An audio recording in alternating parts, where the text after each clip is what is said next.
gastar mais em investimento e tal, eu somei tudo ali e botei dá 28 bilhões. Quando a gente soma os 52 mais os 18, mais os 6, mais os 18 ali, mais os 28, dá 123 bilhões. Então, esse é o tamanho da PEC que a gente precisa se a gente quiser gastar tudo aquilo ali. Obviamente, 198 bilhões é um número meio descabido, porque implica em fazer todas essas coisas e ainda gastar mais dinheiro em outras coisas que não estão aí na minha tabela.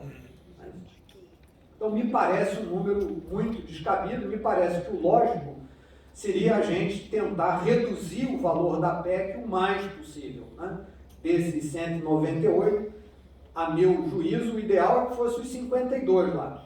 Ou seja, você paga o Auxílio Brasil para todo mundo a R$600 e não faz mais nenhum dos outros gastos. Ou se quiser fazer um desses gastos, tem que cortar um outro gasto. Você tem que achar algum lugar para cortar. Um exemplo ótimo, eu estava lendo no jornal hoje pela manhã que o senador Rodrigo Pacheco está pautando a volta do, deixa eu ver se eu falo direito a palavra, do quinquênio na magistratura. Né?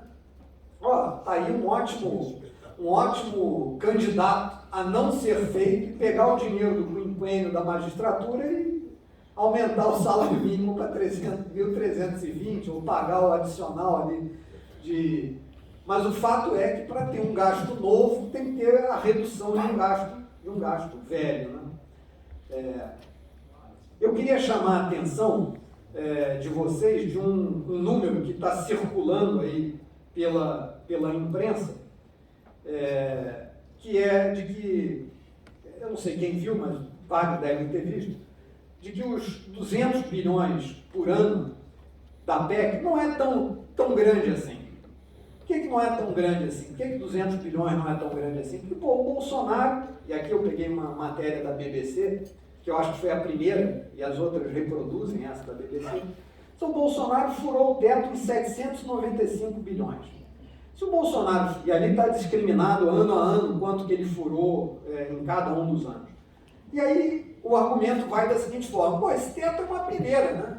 Todo mundo fura esse teto, porque o Bolsonaro furou todos os anos, já gastou 800 bilhões, a PEC da transição são 200 bi para 4 anos, 200 bi para 4 anos, 4 vezes 2, 8, ou os mesmos 800 bilhões, então não vai acontecer nada, a gente só vai fazer a mesma coisa que a gente tinha feito antes, já furou em 800, vamos furar em mais 800 nesses 4 anos. Esse argumento é uma falácia, né? Eu não vou ter tempo aqui de ir ponto a ponto, eu deixei ali no slide a explicação, mas claramente o Bolsonaro não furou o teto em 795 bilhões. Tem uma falácia aí. Eu vou ficar em um elemento da falácia. Em 2019, daqueles 53 bilhões, 53,6 bilhões ali que está furo de teto, 46 bilhões foi o seguinte, a Petrobras fez um leilão no pré-sal, arrecadou mais de 46 bilhões, mas a parcela para estados e municípios era de 46 bilhões.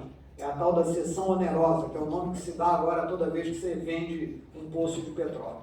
Pois bem, a União tinha que dar o dinheiro para os estados e municípios, 46 bilhões. Só que transferências para estados e municípios que não sejam transferências obrigatórias, conta no teto.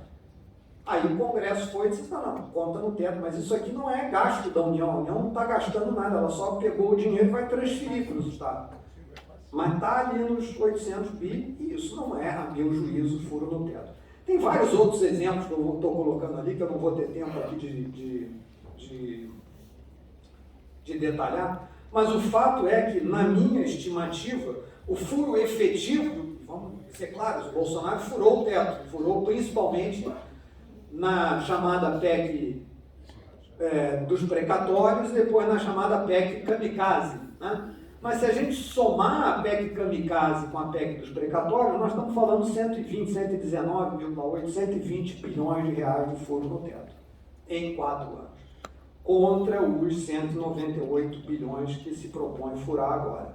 Então, de verdade, o valor de 198 é, a meu juízo, um valor despropositado e que vai piorar muito as minhas previsões aí na minha última tabela, onde eu vou botar os números para esse ano.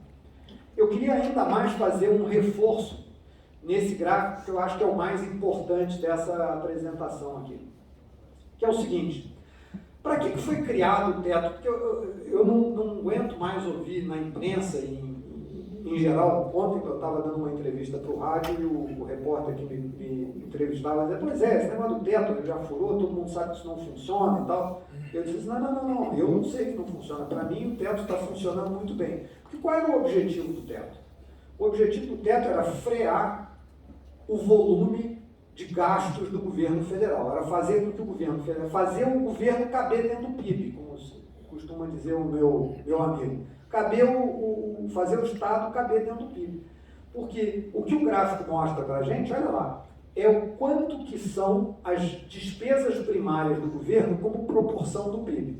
Então, lá em 1997, as despesas primárias da União eram 14% do PIB. Tá legal? Então, do total do PIB, o governo arrecadava, parte ele gastava em juros, 14% ele gastava em gasto primário.